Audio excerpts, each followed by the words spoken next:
Անգլիայի վարչապետը հպարտությամբ հայտարարում է, որ Ուկրաինային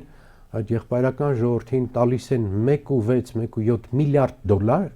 ֆունտ ստերլինգ, 1.7 միլիարդ ֆունտ ստերլինգ հակաօդային պաշտպանության արկեր գնելու համար 5000 արկ, որը լուրջ թիվ է, լուրջ բան է հակաօդային պաշտպանությունը կազմակերպելու, Ուկրաինային են տալիս այդ փողը, որ Ուկրաինան այդ փողով Անգլիայից ու Իռլանդիայից այդ արկերը առնի։ Այսինքն նրանք ոչ թե քեզ օգնում են, քեզ փող են տալիս, որ իմ ապրանքին ձառնեն։ Բլուս այդ լկտիությունը քիչ էր, դրանից հետո մի հատ հայտարարեցին, որ դրա արդյունքում նաև Անգլիայում բավականաչափ աշխատատեղեր կստեղծվեն։ Այսինքն օգնում ես դու փող ես տալիս քո տնտեսությունը ակտիվացնելու, քո զենք ծախելու համար։ Ամերիկացիները նույն կերպ էր։ Չէ՞ որ դա ասում էին, Ուկրաինան էլ գիտեր։ Ինքը 5 զենքերը ծախեց,